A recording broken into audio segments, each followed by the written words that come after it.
Okay, I'd like to call to order the regular meeting of council for August 8, 2016 at 7:30 p.m. Mr. Spagno, would you please call the roll?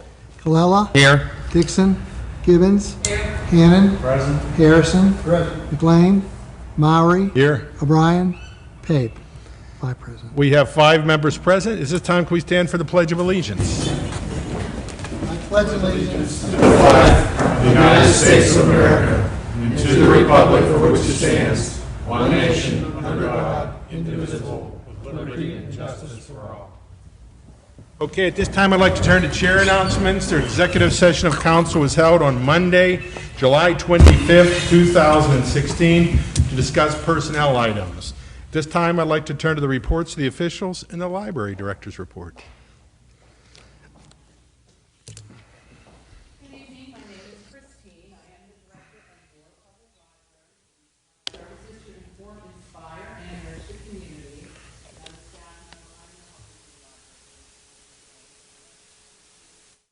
Lives that we touched during just 1 month.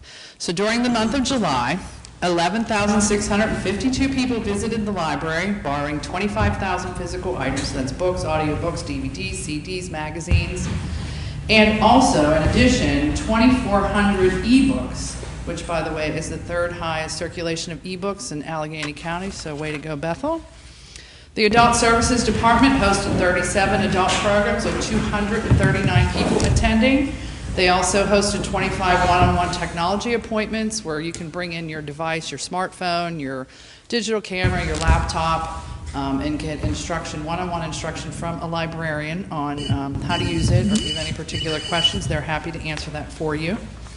The Youth Services Department hosted 64 programs for children with 1,212 people attending. They also hosted 9 programs for teens with 58 teens attending.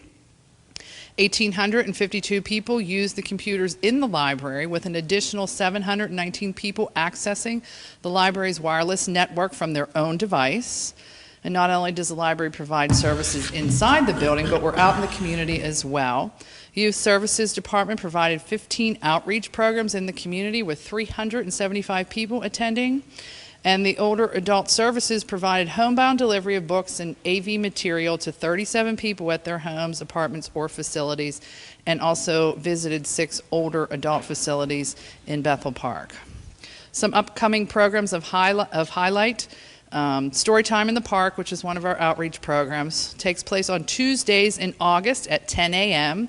On August 9th, we'll be in Miners Park, the 16th at Oak Tree Park, and on the 23rd in Park Avenue Field at the Community Center.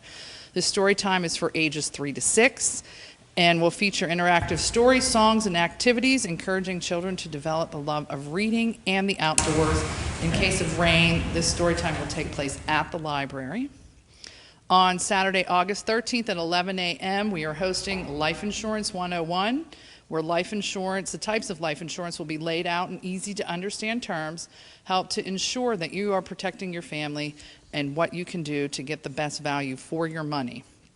On Saturday, August 20th, we are hosting a memory lab. So if you're preserving or protecting or sharing your family history, we're here to help. You can use our recording equipment to capture oral interviews with family and friends, record family histories and stories using our video and lighting equipment. We will provide assistance in organizing your family stories, legends, and history, or setting up a family digital history project so that family that are not right here in Pittsburgh can access it anywhere throughout the world. We will help you with scanning pictures or digitizing documents. You can create written transcriptions for your video and audio files, as well as for any handwritten diaries, letters, or other documents.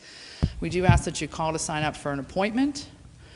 On Thursday, July 25th at 7 p.m., we are hosting a program, Back to School Resources for Parents, where you can come and learn how to access a variety of e-resources that your high school aged child can use during the school year. And on Friday, August 26th at 9 p.m., we are hosting the Bethel Park Community Star Party at the Community Center football field. First, you'll enjoy a presentation by Tim Kelly of the Amateur Astronomers Association of Pittsburgh, and then you will view the wonders of the night skies through telescopes that are provided by the association members. They ask that if you have binoculars, bring them, because there are many things you can see with just binoculars. In case of rain, the star party will take place on August 30th. One fundraising announcement of note. September is the month of giving for libraries in Allegheny County. Your donation during the month of September will be matched by the Jack Buncher Foundation. You can check our website, our Facebook or Twitter pages, as well as the Chronicles and the library's e-newsletter for more information. Announcements. The library will be closed for the Labor Day holiday on Monday, September 5th. However, Sunday hours will resume for the fall on September 11th, when the library will be open from 1 to 5 p.m. Sunday hours will continue through Memorial Day weekend in May. So for more information on any of these or the many other programs and services, you can visit the library's webpage at bethelparklibrary.org. That is it. Very busy month. Very, very busy. Any questions? Hearing none, thank you very much. Can we turn to the police chief's report? Chief O'Connor.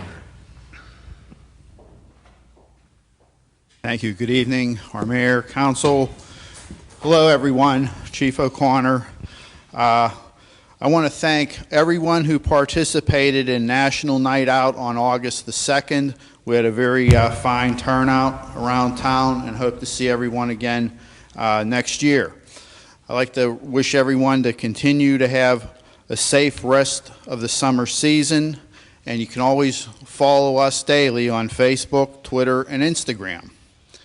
We have a special presentation tonight from the Bethel Park Police Meritorious Awards Foundation. I was going to ask Mayor Allen to come as a representative and present some checks that we have. We have 4 winners this year. Brittany Catch, Jake Dixon, Cammie Kirsch, and Carly Tanny. Brittany cannot be in attendance tonight, but I would like the other winners to come up now. Jake, Carly, and representing Cammie Kirsch, Lieutenant Tim Kirsch, front and center.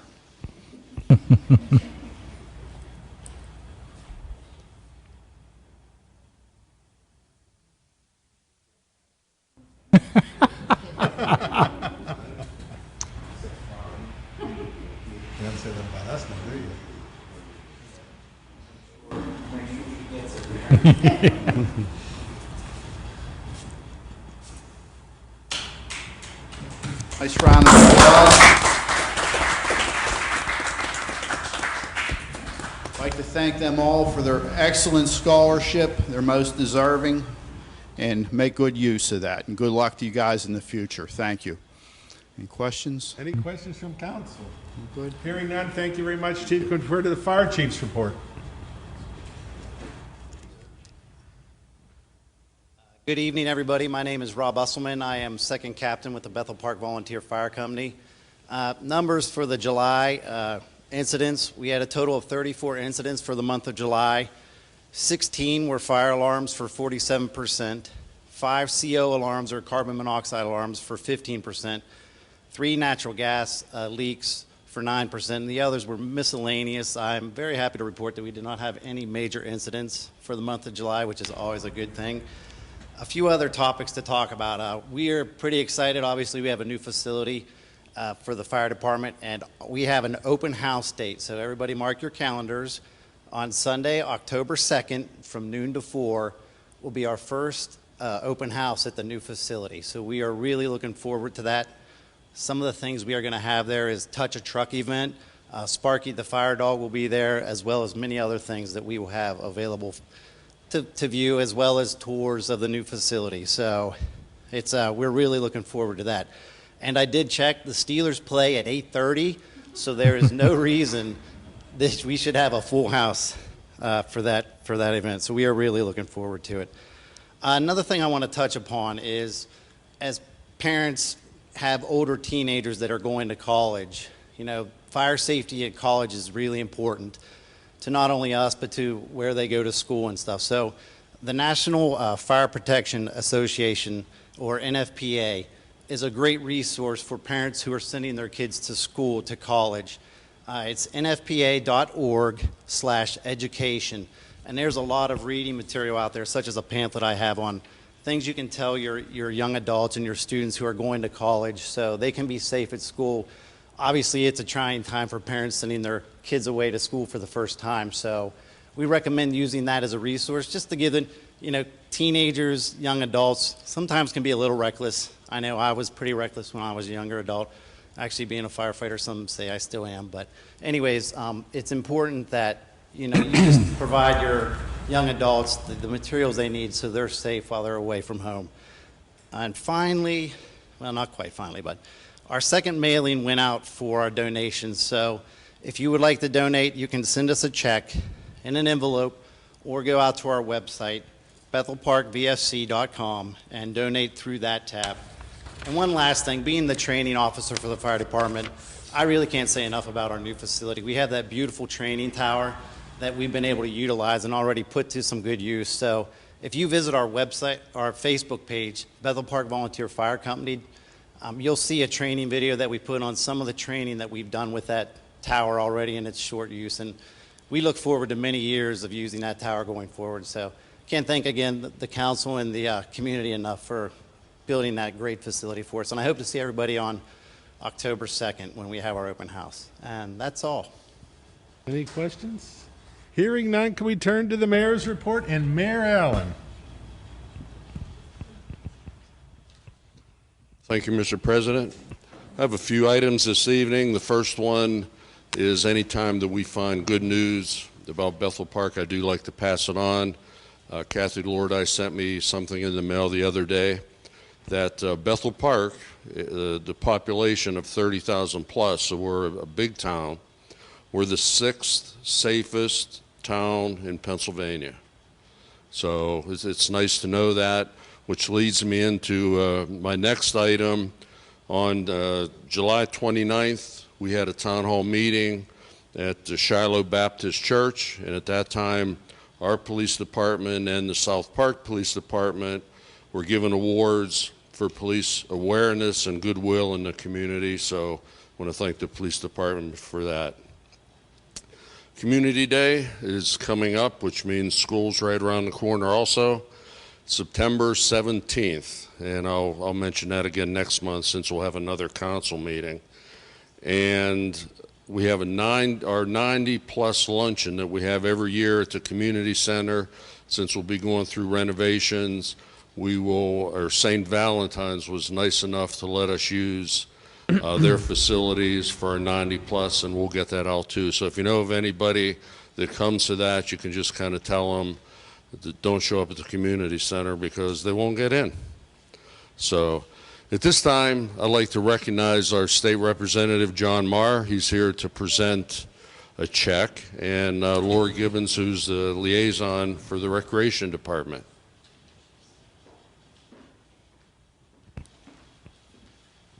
Thank you, Mr. Mayor. Last year, Bethel Park put together a terrific proposal to invest in recreational facilities. One of the things that's remarkable at Bethel Park is how many parks are in Bethel Park.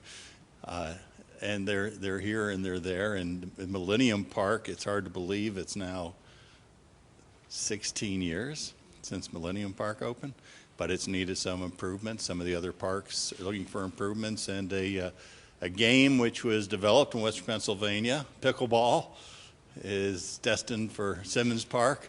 And so this proposal was put together by Bethel Park, and I've been fortunate enough to help corral bringing home some of the tax dollars to people at Bethel Park.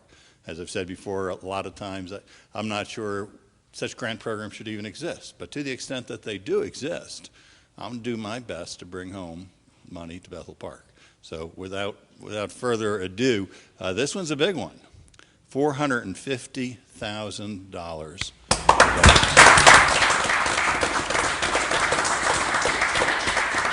I'll say it again, the municipality did a terrific job on the application. Oh, that's those two.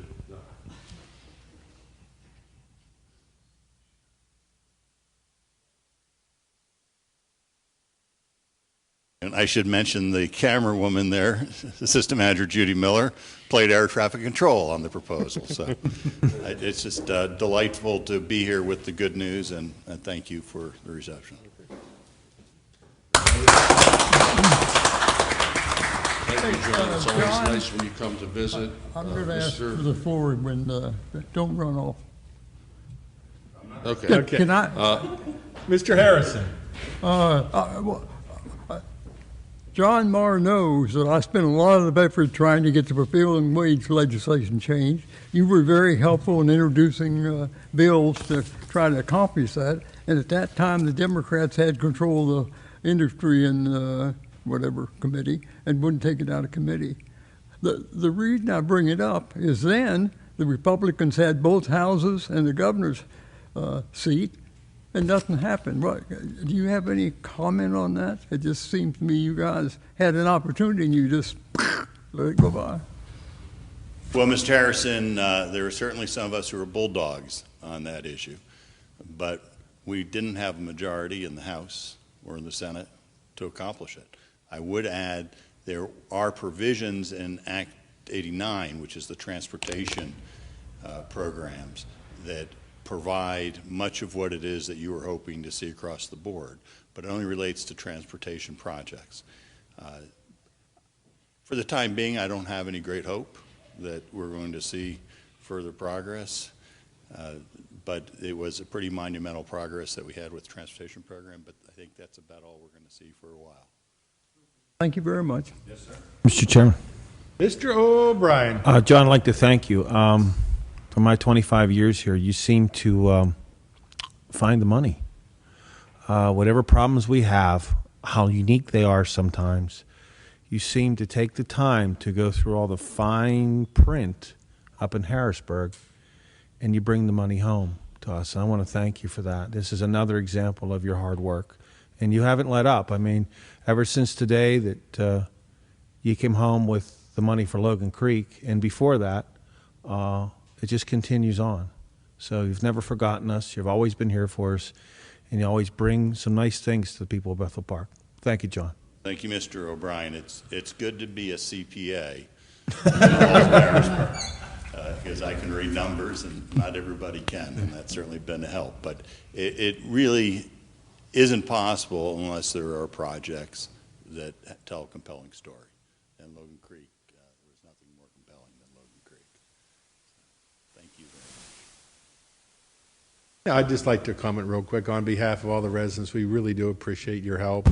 This wasn't a project that just happened overnight. The Recreation Board, along with Lori Gibbons, was a big part of it. They went out and really looked through our parks, looked to new ideas, innovations, new ways of doing things. How can we upgrade what they had? So they had a whole wish list of things put together, and we do appreciate your help in making them become reality. And we're going to be coincidentally voting on some of these projects tonight. So hopefully by the end of the year, they'll be come to fruition. And I'd also like to thank our staff, the time and effort to work with the Recreation Board and put the grants together and to get all the paperwork in on time. They did a great job of doing that. So everybody working together makes it really happen. So thank you very much.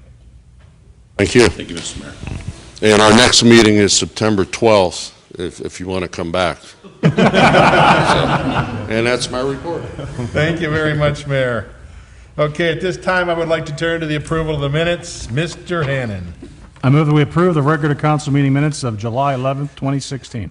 Second. There's a motion and second that we approve the regular council meeting minutes of July 11th, 2016. Any discussion of this item?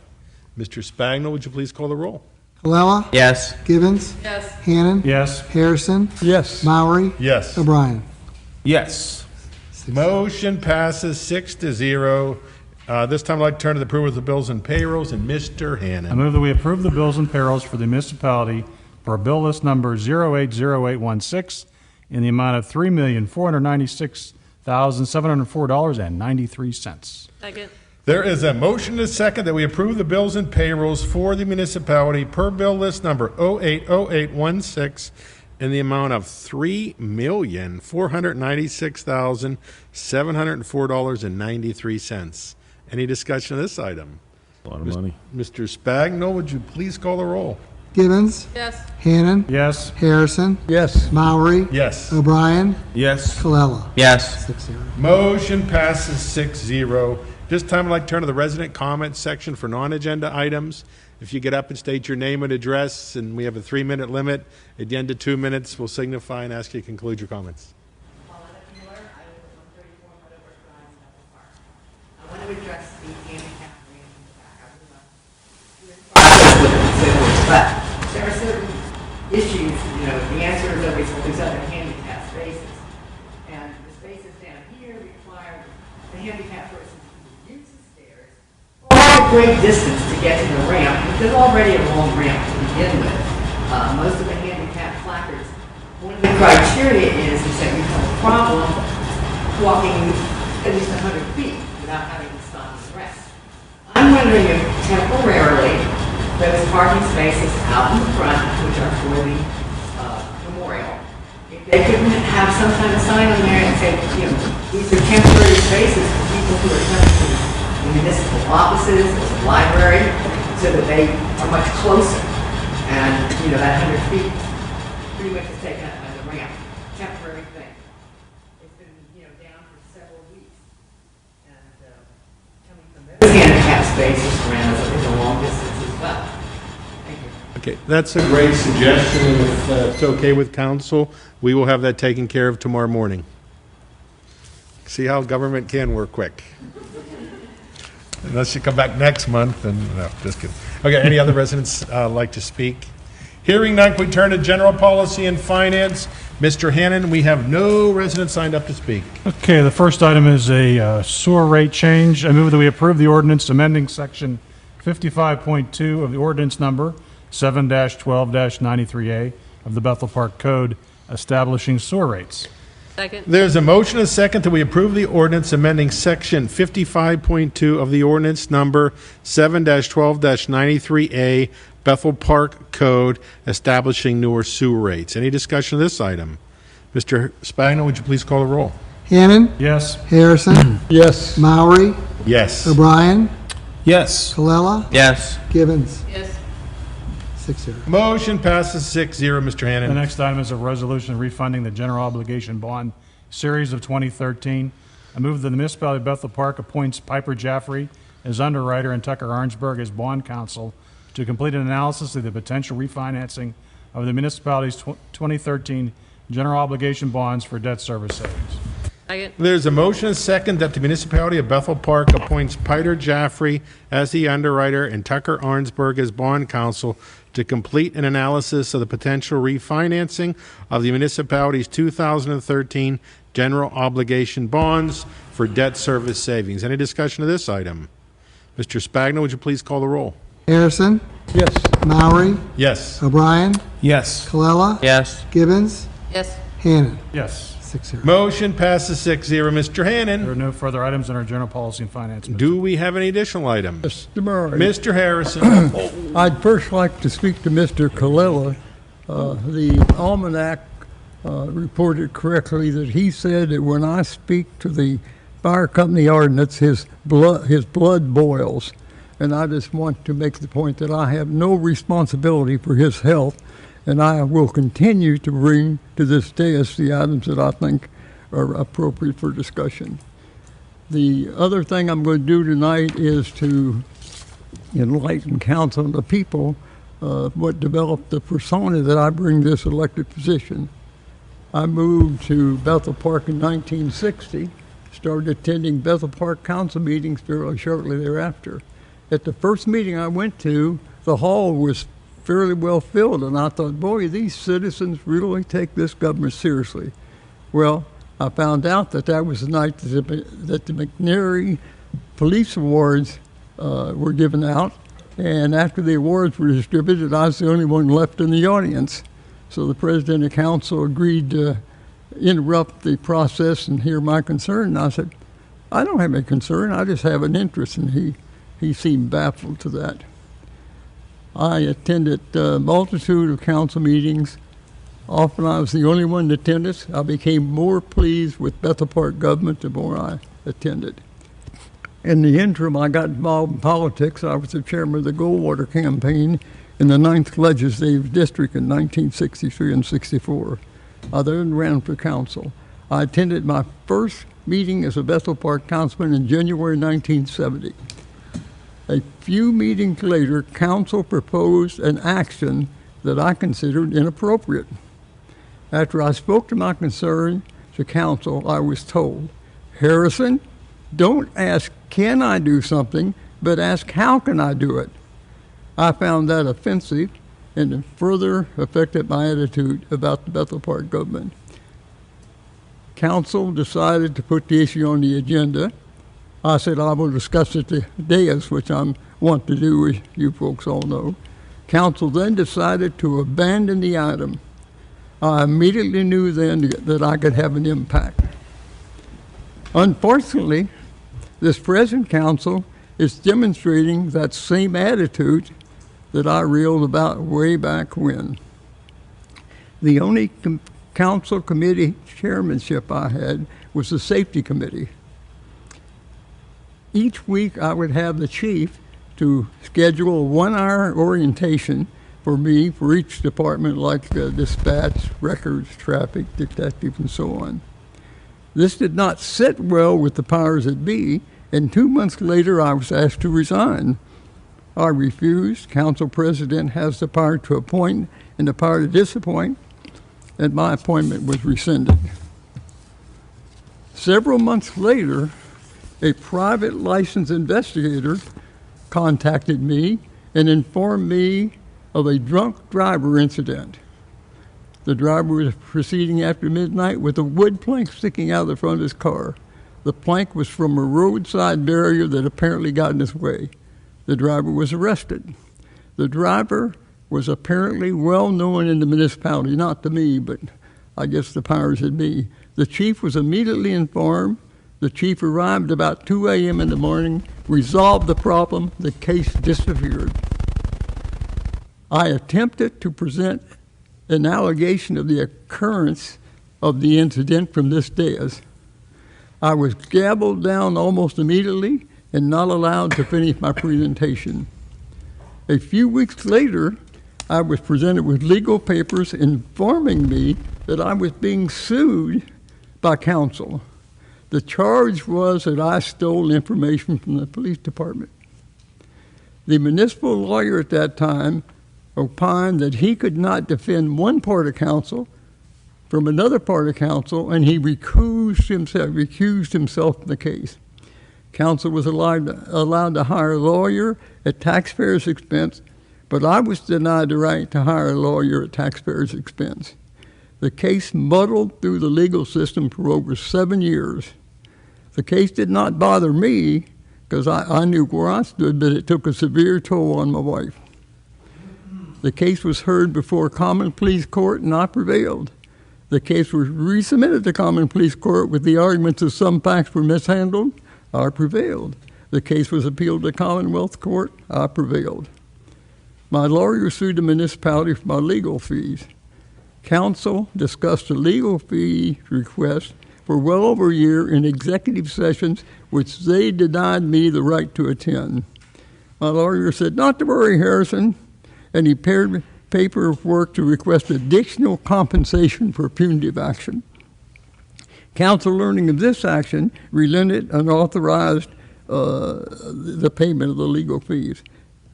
It was estimated that the foolish action of the council cost the taxpayers of Bethel Park up to $200,000.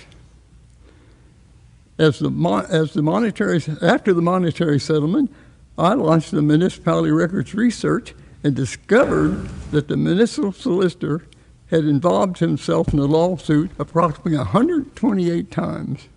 That's after he said he couldn't support one side yet. You won't be surprised to learn that I revealed the details of these environments from this dais at every monthly council meeting. For well over a year, the municipal solicitor refused to address the issues, and council refused to direct him to do so. Finally, council could no longer take the heat and directed the municipal solicitor to respond to my allegations. At the next monthly meeting, the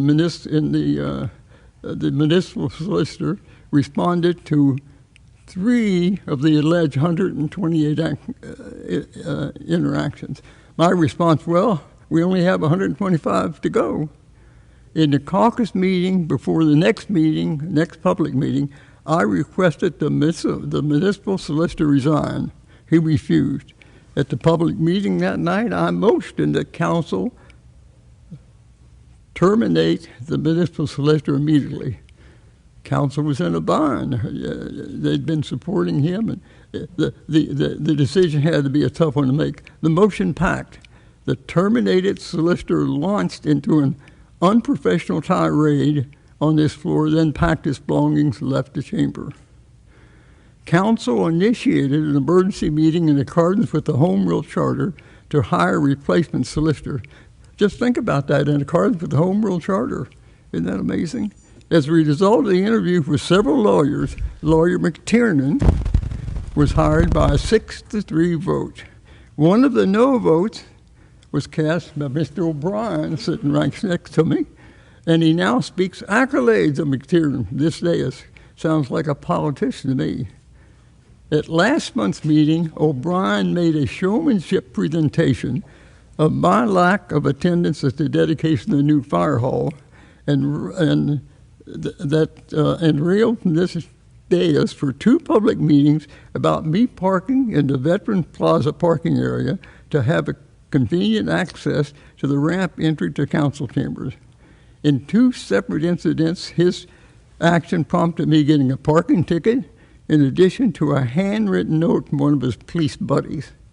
Incidentally, I did not violate any ordinance. There was no municipal ordinance regulating parking in that area. O'Brien didn't do his homework. O'Brien now makes the ludicrous complaint that I want to tear down the fire hall brick by brick. That's another indication of his rampages. My excuse for not attending the dedication of the fire hall was that I was physically unable to attend. One wonders what O'Brien's excuse was for not voting for McTiernan as solicitor and for trying to deny me the legal convenience needed to attend these meetings. After I made my presentation at the July meeting, 5 elected members of this governing body, O'Brien, Colella, Hannon, Allen, McLean, spoke to my presentation. I just mentioned that because my comments are not the only ones that consume dais time. Their comments took over 8 minutes total. By using literary license to quote Shakespeare, I say, the elected officials at this dais doth protest too much, methinks. Now I want to speak about the concerns with the 2 lawyers, McLean and McTiernan, associated with actions at this dais. I allege that McLean treats the public like bats, keeping them in the dark, and I am sure you heard the expression. He said he wants to refresh the public's recollection on what happened relative to the fire hall, what happened relative to the fire hall ordinance. He said nobody up here said the violation of the Home Rule Charter was a minor violation. I suggested maybe he thought it was a minor violation. He said, in fact, there was no violation at all. He said the ordinance was mailed, get that word, mailed to the Election Bureau, and he falsely claimed the mailing of the ordinance is what I claimed as a violation. I had no knowledge that McTiernan mailed the ordinance, and therefore I had no idea where McLean got the information that Mr. McTiernan mailed the ordinance. McLean ought to do better homework. Then McLean implicitly acknowledged in his comments that the ordinance was not effective at the time it was submitted to the Election Bureau. In his comments, McLean quotes 30-day period, 90-day periods after the illegal, that's my word, not his, approval of the ordinance. That has no relevance to the Home Rule Charter violation. This is all lawyer speak, and he hopes the jury, the Bethel Park public, may not be alert enough to detect the his camouflage of the facts. In fact, McTiernan's letters to Wolasack is the head of the County Election Bureau, dated February the 13th, 2013, 2 days after the ordinance vote.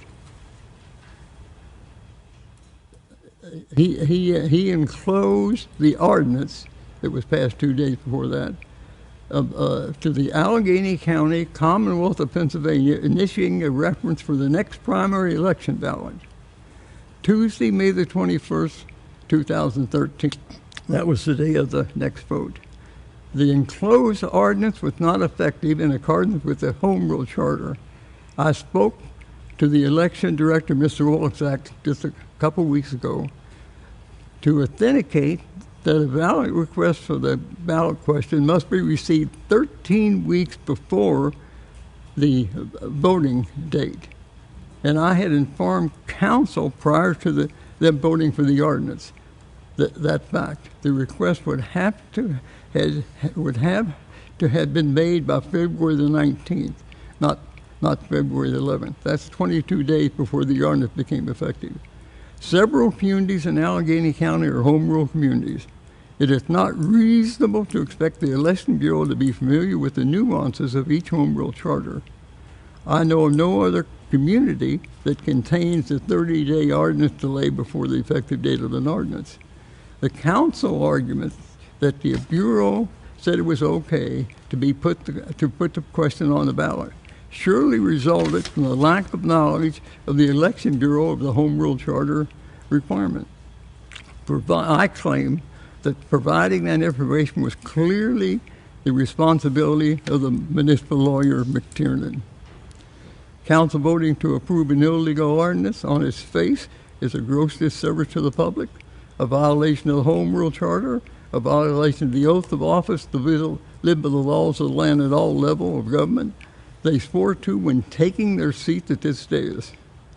Unless there was some hanky-panky, out of my view, at the time the vote of the council members had no knowledge that Mr. McTiernan would issue what I call a Philadelphia-type lawyer opinion 2 weeks later that somehow the ordinance was effective contrary to the Home Rule Charter. This 2 weeks later does not exonerate council for casting an illegal vote. To put it in perspective, suppose a motorist runs a stop sign and gets a ticket. Sometimes later the sign is legally removed. Removal of the stop sign does not exonerate the motorist from having violated the law. Therefore, council members that voted for an illegal ordinance are not exonerated by a fluky ruling of McTiernan 2 weeks later. I apologize for the length of my presentation, but I think it's necessary to inform the public of less forthright operations as a governing body. Remember, as Councilman Hannan reminded us last meeting, 2017 is a local election year. 5 members, Ward 1, 3, 5, 7, or 9 are up for election. I represent Wards 5, so the voters will have an opportunity to express their view about me. Thank you for listening. Mr. Chairman. Mr. O'Brien. Well, I think you covered about 30 years of insulting people. I think you missed a few. If you want to go back and get a few more. The year, I think, was 1994 when Mr. McTiernan was voted on. My daughter, who's graduated college now, it was around 2 years old. Dawn, I have to agree with you. It was a very volatile time back then. A lot of things were happening, and I did vote against Mr. McTiernan. But you made the right decision. You voted for Mr. McTiernan, and it has been absolutely the best, one of the best things you've ever done. This man is wonderful. He's just not a great attorney. He's a great husband. He's a great father. It just stands for everything that I stand for, and I want to thank you for casting that vote. I was wrong, and you were right. And thank you for Mr. McTiernan for coming to work for us, and your career has been great here, and we depend on you and your decisions and your work ethic and your lifestyle. I just have to applaud you. And Dawn, Thank you for the trip through history. I don't know what to say. I mean, just seems like not in one of those cases that you went through time did you talk about anything positive. It was all negative. Thank you, Mr. Chairman. Thank you, Mr. O'Brien. I'll say I'm not going to delve into every detail to correct Mr. Harrison, but he did distort the truth because he was chairman twice. He was chairman of Planning and Zoning. I did not remove him from Health, Safety, and Welfare, but I did remove you from Planning and Zoning. I guess really to follow up on Mr. O'Brien said, the history lesson we got tonight started before I was born, and that was a long time ago, just for the record.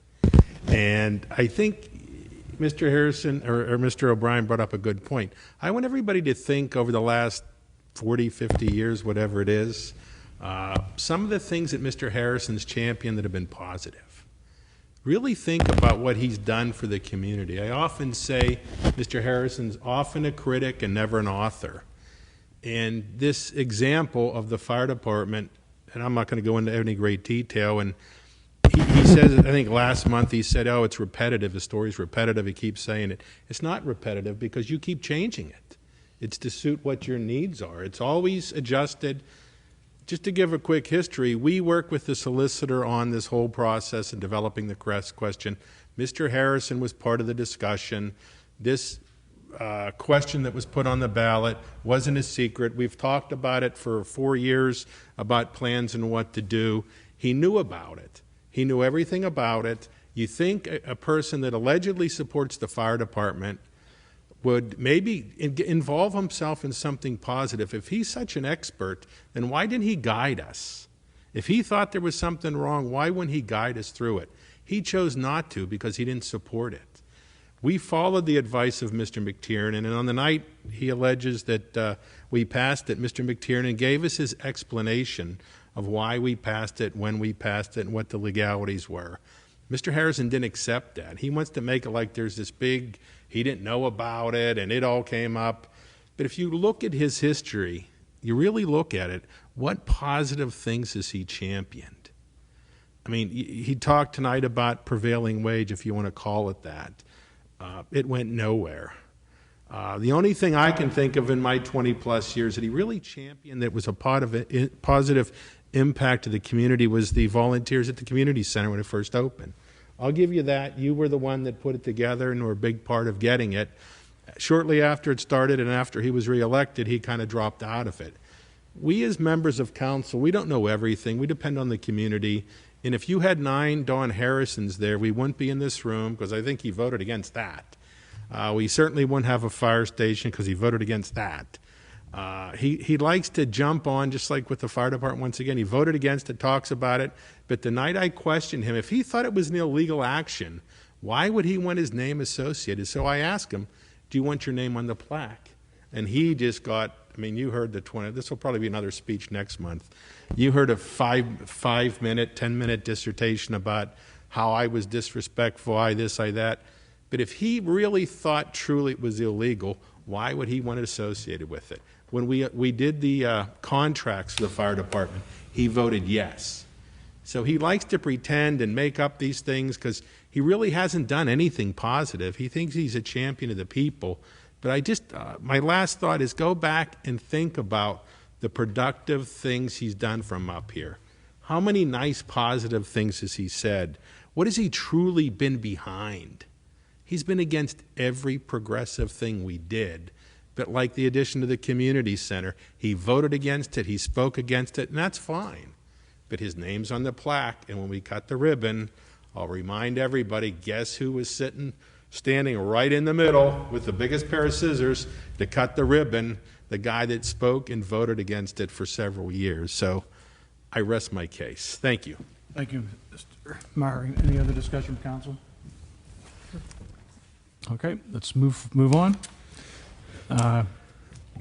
Okay, at this time I'd like to turn to planning and zoning and Mr. Hannon, and we have no residents signed up to speak. We have no items on our planning and zoning. Thank you, Mr. Hannon. Any additional items? Hearing none, can we turn to health, safety, and welfare, and Mr. O'Brien. Thank you, Mr. Chairman. We have one item tonight.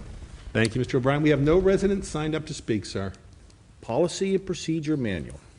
I move that we approve the Policy and Procedure Manual for the Bethel Park Police Department. There's a motion and a second that we approve the policy and procedure manual for the Bethel Park Police Department. Any discussion of this item? I just would like to thank the chief and the lieutenants and everybody that's been involved. It's been well over a year, a lot of time, and also Mr. McTiernan for his guidance, for their time and effort to really put this manual together and update it. It wasn't an easy task. There's a lot of things covered in it. And I just want to commend the chief and the department and the lieutenants for all the time and dedication. Any other discussion? Hearing none, Mr. Spagnol, can you please call the roll? Lowry, Yes. O'Brien, Yes. Colella, Yes. Gibbons, Yes. Hannon, Yes. Harrison. Yes. I guess you called my name. I didn't hear. Motion passes 6-0. Mr. O'Brien. There are no other items under health, safety, and welfare, Mr. Chairman. I have one. It all depends, but go ahead. This month, we are honoring the Coast Guard and the Veterans Memorial. All the flags are honoring the Coast Guard, so take a look at it. It's very, very nice. Also, too, today we have something special. It's been brought to my attention. A little birdie explained to me that today is Mr. Dixon's birthday, and in 2 days or 3 days from now, it's Mr. Mowry's birthday. Is there a motion to adjourn? So I'd like to sing happy birthday to Mr. Dixon and Mr. Mowry. Happy birthday to you. Happy birthday to you. Happy birthday, Mr. Dixon, Mr. Mowry. Happy birthday to you. As my little girl used to say, cha-cha-cha. I know that was out of order. That's all I have, Mr. Chairman. Thank you, Mr. O'Brien. I appreciate that. It's only my 32nd, too, by the way. Are there any additional items? Hearing none, can we turn to Public Works and Maintenance and Ms. Gibbons? Community Park Improvement Project. I move that we award a contract to Plapjack Construction for a base bid, alternate bid number 2, and alternate bid number 4 in the amount of $249,507 for the Community Park Improvements Project. Second. There is a motion and second that we award the contract to Plapjack Construction for the base bid, alternate bid number 2, and alternate bid number 4 in the amount of $249,507 for the Community Park Improvements Project. As noted earlier this evening, we did receive a $450,000 grant. That money is going to be used, the additional money that isn't spent tonight, we're able to use the state purchasing system, and this encompasses, as Mr. State Representative Mars said, a pickleball court or 2 at Simmons Park, playground equipment at Village Green, a pavilion at Village Green, and a sports court at Millennium Park. And I think I covered everything. And once again, to thank Ms. Gibbons, the rec board and staff for all the hard work, and hopefully, well, it will be done this fall. I've been assured by the manager. Any discussion of this item? Mr. Spagnol, would you please call the roll? O'Brien, Yes. Colella, Yes. Gibbons, Yes. Hannon, Yes. Harrison, Yes. Mowry. Yes. 6-0. Motion passes 6-0. Ms. Gibbons.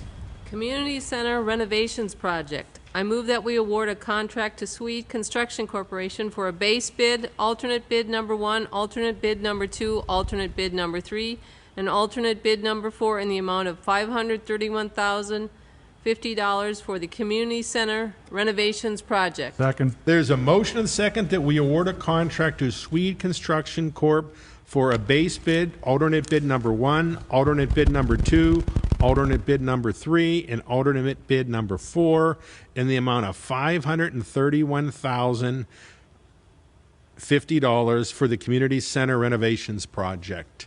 Real quickly, the Community Center will not be closing. There will be limited access in certain areas starting in September. We hope to have it done by the end of October.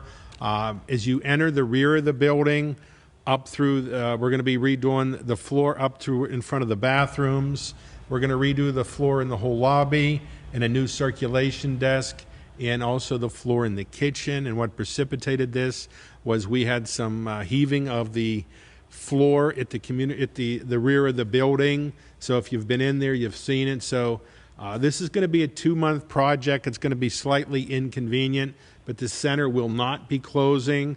There'll just be limited access to it. So any questions from on this item?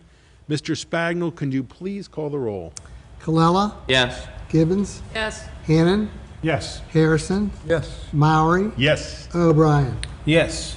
6-0. Motion passes 6-0. Ms. Gibbons. No additional items. Are there any additional items? Mr. Here, Murray. Mr. Hannon. I know we had a nice little rendition of Happy Birthday. Also this month, in about less than 2 weeks, will be my mother's 92nd birthday, and I wanted to wish her a very happy birthday. So on that, we have no additional items. Who will we adjourn? Second, all in favor? Aye. Meeting adjourning. Good night, everyone.